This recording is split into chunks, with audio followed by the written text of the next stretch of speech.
Salut à tous, c'est Falk, j'espère que vous allez bien et aujourd'hui on se retrouve pour la 22e review de cette saison Bundesliga 2024-2025. Bon, la semaine dernière j'ai été touché par une angine, cette semaine c'est la grippe, ça s'entend sûrement une voix de canard absolue, mais bon, on va essayer de tirer ça quand même. Et donc on commence directement par le match du vendredi soir, celui qui opposait le FC Augsburg au RB Leipzig. Augsburg, équipe où on se moquait peut-être un peu en début de saison parce que le jeu était plutôt atroce et que ça a gagné pas beaucoup, mais là ça faisait quand même plus de 4 matchs qu'ils étaient complètement invaincus. Leipzig, plutôt pareil, ça fait plusieurs matchs qu'ils n'ont pas perdu. Malheureusement la dynamique elle est quand même en demi-teinte vu qu'ils faisaient quasiment que des matchs nuls récemment. Et finalement la dynamique de ces deux équipes s'est vraiment reflétée lors de ce vendredi soir. On a un match qui se termine 0-0 avec deux attaques qui ont essayé, donc vraiment ce n'était pas un match ultra défensif, que ce soit Augsburg ou que ce soit Leipzig, les deux ont attaqué continuellement pendant tout le match, dans des styles diamétralement opposés quand même. On a surtout Augsburg qui a défendu, qui a attaqué sur contre-attaque.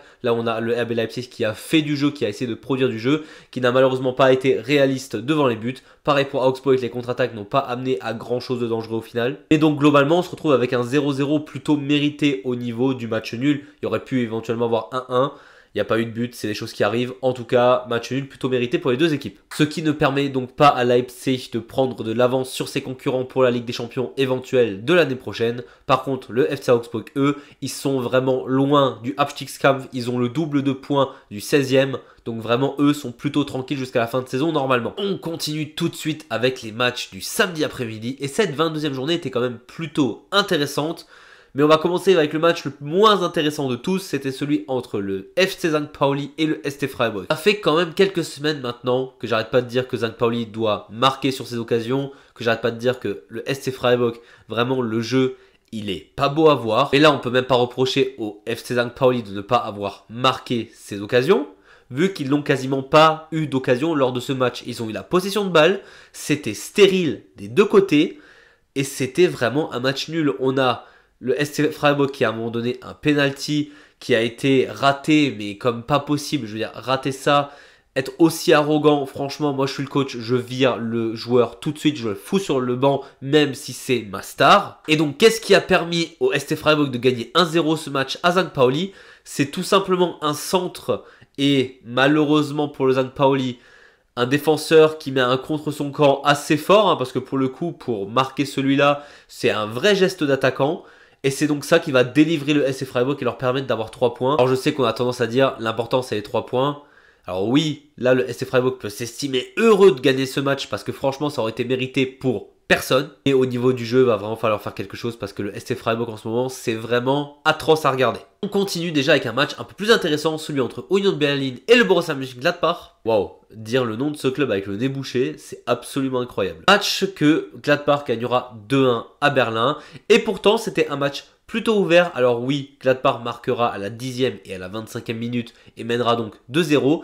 Mais c'est parce que Union Berlin, avec le nouveau coach, essaye d'être beaucoup plus offensif. D'ailleurs, on le voit, récemment, il marque quand même beaucoup plus de buts qu'en début de saison. Enfin, plutôt qu'en milieu de saison, vu que le début de saison était plutôt bon. Et donc, en étant hyper agressif sur le porteur de balle, Union Berlin laisse énormément de brèches défensives et Gladbach a clairement su utiliser ça pour marquer ses 2 buts en première mi-temps. Malgré ça, Union a continué d'attaquer pendant tout le match. Ils ont même réussi à se créer une occasion où ils ont reçu un penalty, où ils ont réussi à marquer leur seul but du match. Et on voit bien qu'ils ont vraiment tenté le tout pour essayer d'égaliser contre cette équipe de Gladbach qui est quand même maintenant plutôt solide depuis quelques temps. En tout cas, Union Berlin depuis quelques temps dans le jeu, j'ai quand même l'impression que ça va beaucoup mieux pour eux. On continue ensuite avec un des deux matchs que j'ai regardé en direct lors de ce samedi après-midi, Stuttgart gegen Wolfsburg. Et alors là, je suis un peu frustré. Parce que oui, je pense que ce n'est pas un secret. J'étais quand même plus pour Stuttgart que pour Wolfsburg lors de ce match. Et sincèrement, Stuttgart a été ultra dominant lors de toute la rencontre. Et bon, c'est bien beau d'être dominant, c'est bien beau d'avoir la possession de balle, d'avoir énormément d'occasions, mais c'est ce que je dis souvent, si tu as beaucoup d'occasions, que tu as la possession mais que tu ne marques pas, ça ne peut pas le faire. On a Voltemade qui rentre et qui sur une action absolument superbe marquera le 1-0 pour Stuttgart. Et à ce moment-là, je me suis dit, bon, vu le match, ça va dérouler, Stuttgart va gagner. Et bah non, ça perd 2-1 quand même. Et ça perd 2-1 parce que défensivement, ils n'étaient pas assez concentrés. Ils avaient tellement tout le temps la possession de balle qu'au moment où Wolfsburg a eu un temps fort, ils se sont fait avoir. Alors c'est vrai que l'égalisation elle est magnifique. Le 1-1 de Wolfsburg, il est très très beau. Et après ça, Stuttgart, au lieu de continuer comme en début de match, ils se sont fait avoir. Penalty à 87e minute et Wolfsburg marquera le 2-1. Et malgré les attaques incessantes de Stuttgart, même après ce deuxième but, ça restera 1-2 et Stuttgart peut vraiment s'en vouloir parce que dans la course à la Ligue des Champions, perdre contre Wolfsburg qui est bon, mais là pour le coup ils ont vraiment été dominés de A à Z, perdre 2-1 ce match, c'est presque une faute professionnelle. Et évidemment le deuxième match du samedi après-midi que j'avais envie de voir en même temps que celui de Stuttgart-Wolfsburg, c'était Bochum-Dortmund, histoire de voir comment Dortmund s'en sort maintenant avec son nouveau coach, après avoir très bien joué en Ligue des Champions, surtout une deuxième mi-temps. Mais la semaine dernière, c'était compliqué en Bundesliga. Est-ce que cette semaine, contre ceux qui sont vraiment ultra mauvais depuis le début de saison, Dortmund va enfin s'en sortir et va faire un statement game? Pas du tout. Dortmund perdra 2-0 ce match. Et c'est ultra mérité que Bochum gagne. Et ces paroles sont censées être imprononçables. À quel moment Dortmund se fait dominer contre Bochum? Ça n'a aucun sens. Dortmund en Bundesliga cette saison, c'est nul. C'est nul. C'est clair que la Ligue des Champions, c'est presque même plus une option. Ils vont clairement jouer la Conference League, ça continue comme ça. Et encore, actuellement, ils sont quoi, 11e ou 12e? C'est terrible. Le mental des joueurs de Dortmund, je n'en reviens pas. C'est un match ultra offensif entre ces deux équipes. On a vraiment Bochum qui a appuyé sur l'accélérateur et qui a pressé Dortmund comme pas possible. Évidemment, Dortmund a 70% de possession de balle. Mais les deux équipes ont le même nombre de tirs sur le match. Mais Bochum a beaucoup plus de tirs cadrés que Dortmund. Mais surtout, il faut qu'on parle de la manière dont Dortmund se prend les buts. On a Masouras qui met le premier but à environ la 30e minute. Et là, Dortmund qui baisse les bras. On a, je ne sais plus exactement qui c'est, je crois que c'est Zule qui fait une passe en retrait. Est-ce que c'était un coéquipier défenseur? Est-ce que c'était au gardien? On ne sait pas. Mais en fait, il envoie vraiment le ballon dans l'axe de la course de Masouras qui venait de marquer 2 minutes avant. Et donc, il marquera un doublé. Par une passe décisive d'un mec de Dortmund. Et la passe, c'est magnifique. Franchement, si c'était un attaquant qui avait fait cette passe, super. Sauf que c'est une passe en retrait d'un mec de Dortmund. Ça n'a aucun sens. Et donc, tu prends 2-0 contre Bochum et tu te dis, les gars, ils vont revenir, ils vont... Non. Non. Ça a baissé les bras, ça a baissé la tête. Et ça s'est fait bouffer par Bochum. Ça perd 2-0 et c'est mérité. Et franchement, on vient de se dire que Dortmund vient de récupérer un nouvel entraîneur. Et quand... Une des seules choses que j'entends actuellement, c'est que les joueurs de Dortmund se plaignent parce qu'ils trouvent que Kovac, il y va un peu fort aux entraînements et qu'on entend apparemment dire qu'il y a des joueurs de Dortmund qui ont dit purée, si seulement on s'était arraché plus pendant les entraînements de Zayn, on n'en serait pas là aujourd'hui. C'est quoi cette mentalité en fait? Parce que déjà, de base, oui, tu étais censé t'arracher aussi pendant les entraînements de Zayn avant. Et donc là, tu te plains parce que l'entraîneur, il y va un peu plus fort. Mais pauvre Bébou. Non, franchement, la mentalité des joueurs de Dortmund, ça me sidère. Alors oui, Kovac, là, pour le coup, a l'air bête. Mais c'est pas que la faute du coach. À un moment donné, s'ils en sont là, faut se poser les bonnes questions au niveau de la direction. On arrive au top spiel de ce week-end et sûrement le match le plus attendu même de l'année. J'ose le dire au niveau de la Bundesliga. Le match retour entre le champion en titre, Leverkusen, contre le peut-être futur champion, le FC Bayern. Bon, déjà, pour ceux qui n'ont pas suivi le match ce week-end... 0-0 entre Leverkusen et le Bayern, ce qui fait que le Bayern a toujours 8 points d'avance au classement sur le Bayer Leverkusen et donc une avance ultra confortable même pour le titre vu que les deux ne se jouent plus. Maintenant, c'est dans les mains au Bayern pour gagner ce titre de Bundesliga cette année. Par contre, quand on regarde la physionomie du match, c'est une dinguerie à quel point le Bayern s'est fait bouffer. On a donc le FCB qui pendant les 15 premières minutes domine globalement ce match, fait des passes, pas de grosses actions offensives. Et d'ailleurs, pas de grosses actions offensives pendant tout le match. Le Bayern aura tiré 2 fois sur la cage de Radecki. 2 tirs pendant un match du FC Bayern, ça n'arrive quasiment jamais. Mais surtout, les 2 tirs ne sont pas cadrés. C'est la première fois depuis 2008 que le Bayern n'a pas cadré un tir en match.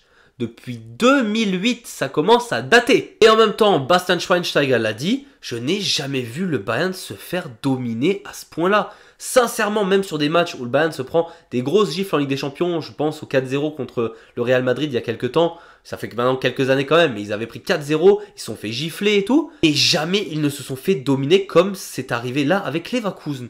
Par contre, que ça maintient le 0-0 malgré ça, c'est une pure folie. Bon, déjà, il faut applaudir Leverkusen qui a été absolument phénoménal, qui voulait cette victoire, on se doute pourquoi, ils voulaient pas que la Ligue leur passe à travers les doigts. Si le Bayern ne fait pas de bêtises et gagne ses matchs, ça gagnera le titre. Leverkusen n'a absolument plus son destin en main, et donc là, sur le match, ils se sont donnés à fond.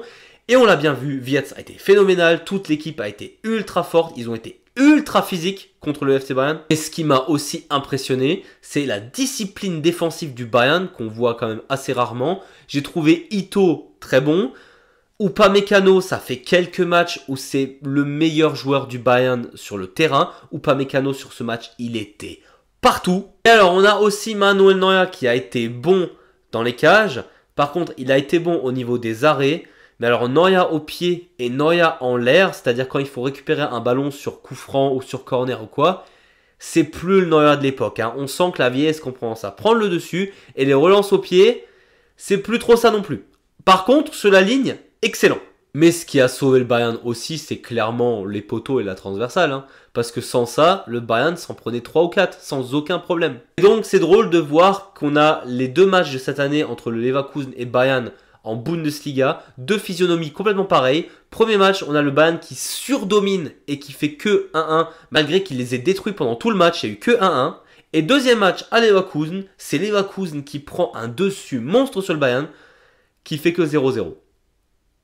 C'est les choses qui arrivent. On arrive au match du dimanche. Premier match du dimanche, c'était le Werder Bremen contre le TSG Hoffenheim, donc une équipe qui va moyennement bien en 2025, le Werder Bremen, contre une équipe qui va moyennement bien en 2025 et même en 2024, le TSG Hoffenheim. Et donc le Werder Bremen était là pour enfin reprendre confiance, gagner 3 points face à un adversaire globalement faible actuellement.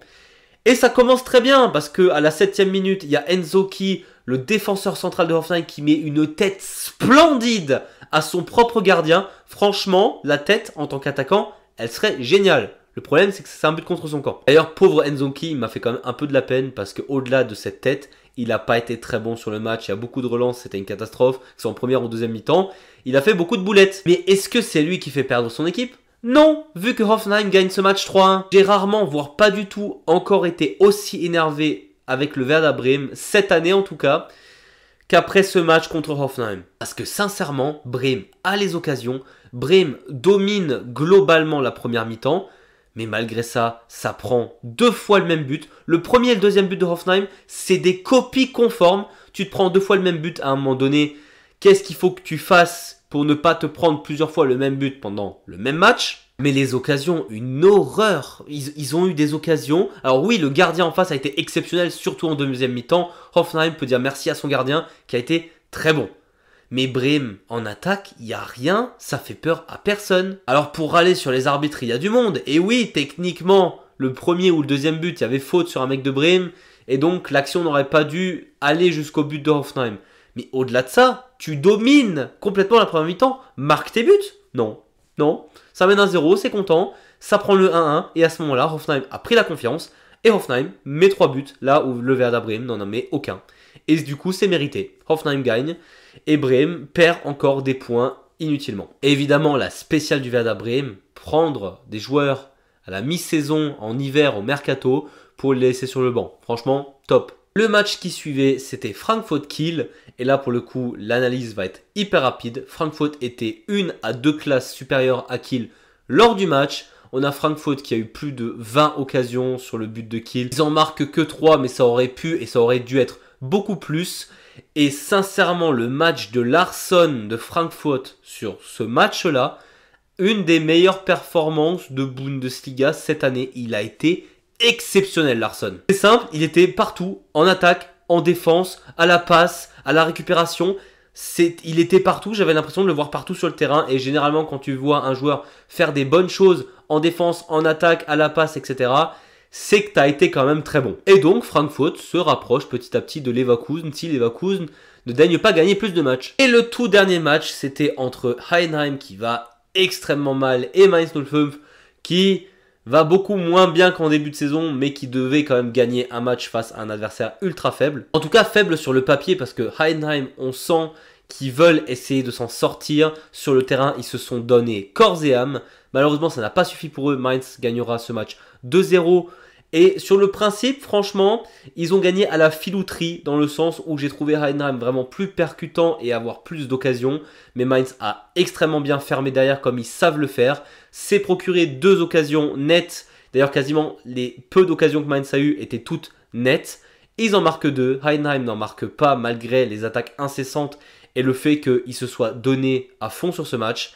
Mais bon, Heidenheim perdra encore une fois et Mainz récupère 3 points ultra importants. On arrive au top et au flop de cette semaine. Et évidemment, en top cette semaine, on va mettre quelques joueurs à l'honneur. Déjà, Upamecano, comme dit, qui a été absolument dingue contre Leverkusen. Larsson avec Francfort, que j'ai trouvé absolument incroyable. Et Masouras pour Bochum, qui marquera quand même le doublé face à Dortmund. Et si vous me suivez, vous savez que j'adore les CSC. Donc dans les flops et la currywurst de la semaine, pour moi, c'est Troy de St. Pauli qui malheureusement marquera le seul but pour Freiburg à la 89e minute, et Ensoki qui marque une superbe tête contre son camp aussi. Petit point classement, et on a toujours le Bayern seul en tête avec 55 points, suivi du Bayer Leverkusen, deuxième avec 47 points. On a ensuite l'Eintracht Frankfurt, troisième avec 42 points, le RB Leipzig, quatrième avec 37 points, et le ST Freiburg, cinquième avec 36 points. Pour ce qui est du fond du tableau, ça devient maintenant hyper serré. On a Kiel qui descend à la 18e place avec 13 points. Bochum 17e avec 14 points. Heidenheim 16e avec également 14 points. Les places 15 et 14 sont quant à elles beaucoup plus loin avec Hoffenheim et St. Pauli qui ont tous les deux 21 points. Voilà, c'était tout pour moi. J'espère que cette vidéo vous a plu. Si c'est le cas, n'hésitez pas à vous abonner ou mettre un petit pouce vers le haut. Ça me ferait énormément plaisir. Nous, on se retrouve très très vite pour de nouvelles vidéos Bundesliga et ActuFoot. Et d'ici là, je vous dis Servus!